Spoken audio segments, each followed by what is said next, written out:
It basically meant hope for nothing, hope for what already is, because hope is ultimately empty. Anything you mind can conceptualize is fundamentally flawed and limited, and therefore damaging if worshipped unconditionally. Don't hope for more happiness. Don't hope for less suffering. Don't hope for the improve your character. Don't hope to eliminate your flaws. Hope for this. Hope for the infinity opportunity and operation present in every single moment. Hope for the suffering that comes with freedom.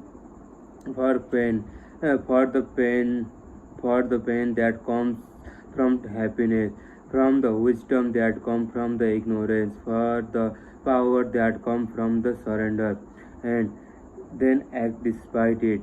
This is our challenge, our calling, to act without hope, to not hope, for better, to be better in this moment and next, and the next, and the next. Everything is fogged, and hope is both the cause and effect of the fogged, foggedness, foggedness. This is hard to swallow. This is hard to swallow. Sorry. This is hard to swallow because winning ourselves of the sweet nectar of hope is like pulling a bottle away from a drunk. Without it, we believe we will fall back into the void and be swallowed by the abysses. The uncomfortable truth frightened us, and so we spin stories and values and narratives and myth and legend about ourselves, and the old is old to keep that truth at bay. But the only thing that frees us is that truth. You and I, and everyone we know will die, and little to nothing that will do even matter on the cosmic scale. And while some people fear that this truth will liberate them from all responsibility, that they will go snort an eight ball of cocaine and play in traffic. The reality is that these truths scare them because it liberates them to responsibility. It means that there is no reason to not love ourselves and on another. That there is no reason to not to treat ourselves and our planet with respect. That there is no reason to live every moment of our life as though it were to be lived in external recurrence. The second half of the book is attempt to understand what a life without hope might look like.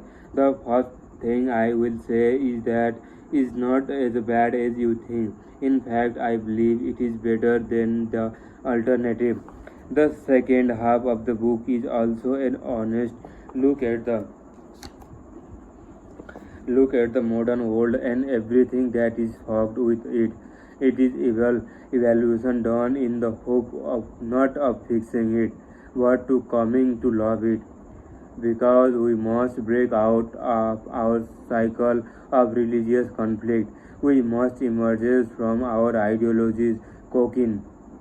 We must let the feeling brain feel, but deny it the stories of meaning and value that it so desperately craves. We must stretch beyond our conception of good and evil. We must learn to love what is Amor Fati. It was Meta's last day in the Sils Maria, Switzerland, and she planned to spend as much of it as she could outdoors. Friendridge's favorite walk was around the east bank of Lake Silvepanas, half of the kilometer from town. The lake was shimmering, crystalline thing this time for a year, reached by the mountains on the horizon, pulverized by the white peaks. It was on a walk around this lake that he and Meta had first bonded 4 summers ago. This was how she wanted to spend her last day with him. This was how she wanted to remember him.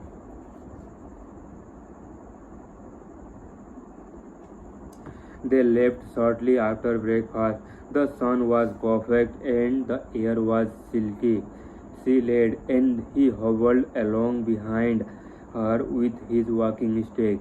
They passed barns and fields of cattle and small sugar beet farm. Friedrich joked that the cow would be his most intellectual companion once a Meta left.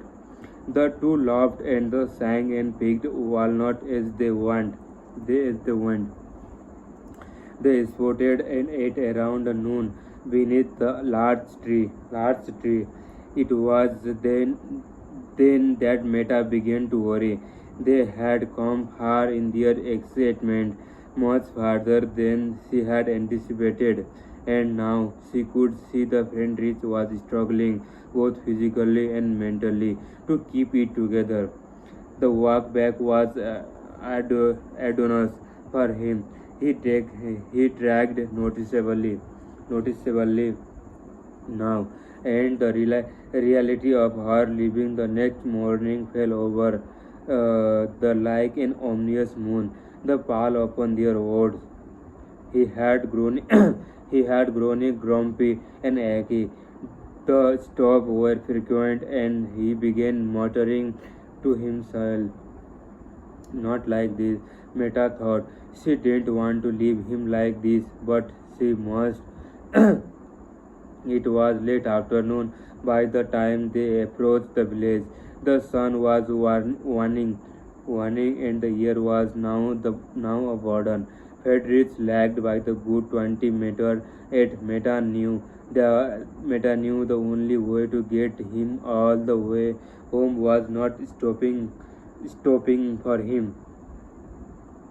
They passed the same sugar beet farm, the same barn, and the same cattle. His new companion.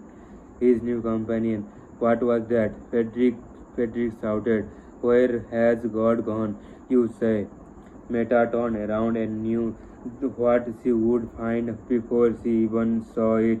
Frederick, walking stick waving in the air, shouting manically, maniacally,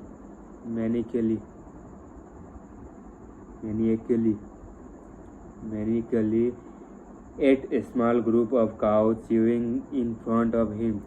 I shall tell you, he said, breathing heavily. He raised his stick and just gestured to the mountain around. We have killed him. You and I, we are his murderer. But how have we done this? The cow chewed placidly. One stirred a fly with its tail. How were we able to drink of this seas? We gave us the sponge to wipe away the horizon. What did we do when we unchanged the earth from its sun? Are we not perpetually falling in all directions? Are we not straying a thought through the some infinite nothing? ये हो गया. Frederick, this is silly, Meta said, trying to grab his sleeve and pull him along, but he yanked his arm away. There was a madness in his eye. Where is God? God is dead. God remains dead, and we have killed him, he declared. Please stop this nonsense. Frederick, come on. Let's go to the house. How shall we comfort ourselves and the murderer of the all murderer? What was holiest and mightiest of all has bled to death under our knees.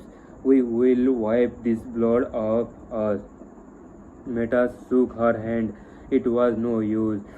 This was it. This was how it would end. She began to walk away.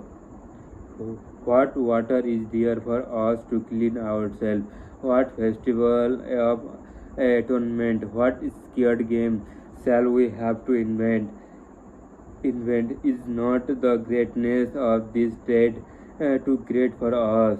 Must we ourselves not become God simply to appear worthy of it? A silence of more rang out in the distance. Man is a rope tied between the beast and Superman, a rope over an abyss.